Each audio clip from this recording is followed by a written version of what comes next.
And at 6:30 p.m. yesterday, we got details, operational details of Operation Sindoor.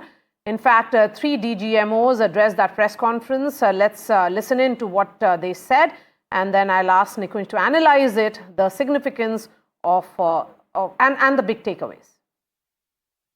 Decision was taken to strike where it would hurt, and towards that in a swift, coordinated, calibrated attack,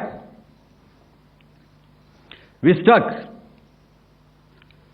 his air bases, command centers, military infrastructure, air defense systems across the entire Western Front. The bases we struck include Chaklala, Rafiki, and mind you, Chaklala is Islamabad. Rahim Yar Khan, Sakar, sending a clear message that aggression will not be tolerated. Forces remained forward deployed in the northern Arabian Sea in a decisive and deterrent posture with full readiness and capacity to strike select targets at sea and on land, including Karachi at time of our choosing. The forward deployment of the Indian Navy compelled Pakistani naval and air units to be in a defensive posture, mostly inside harbours or very close to the coast, which we monitored continuously.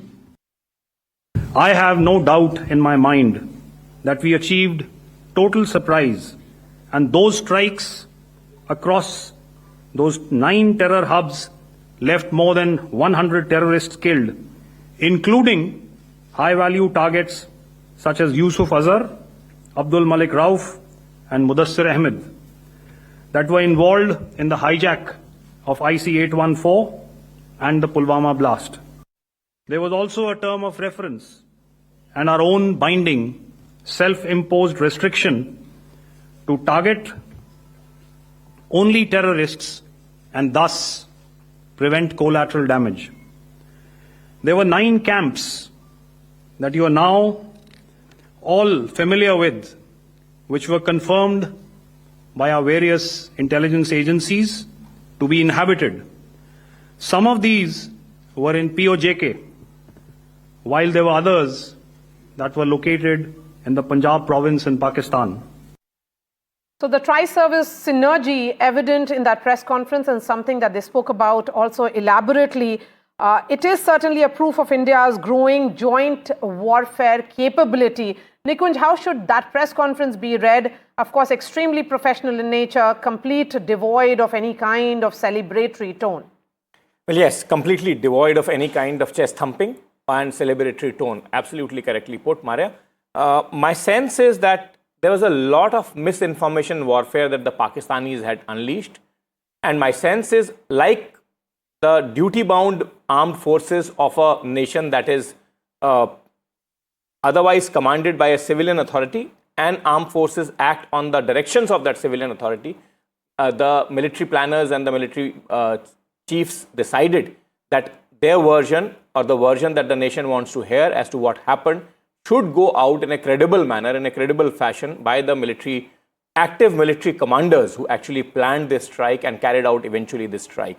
And that is why that press conference, shying short of operational details as they are expected to, making it completely professional and clarifying on the official directions where they say that it was self-imposed restriction that we followed, and we that only the terrorists will be hit, only the terror targets and camps would be targeted, and only the terror masterminds would be penalized in this strike. They have clarified a lot of things, and I'm very happy and glad that in an otherwise toxic space of social media, also after this briefing of the 3 active commanders of all 3 services, the clarity of message is absolutely evident, and saner minds, people who wish to be sane and people who wish to understand a sane message, have picked up the right thread of the messaging that has come from the military commanders. Yes, and a new normal, as we have been saying, the new normal in rules of engagement between the 2 nations has been set. India has maintained that it was non-escalatory in nature. but that was about Operation Sindoor point 1, when it actually targeted terror bases.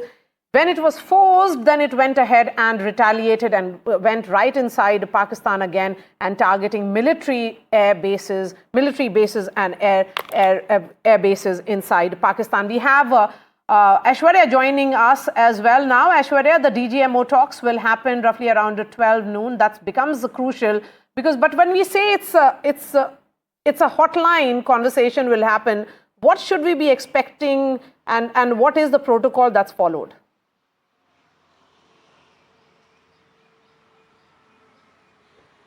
Well, at 1200 hours, the DGMOs of India and Pakistan will be connecting, and this for the second time. Just before the ceasefire announcement, there was this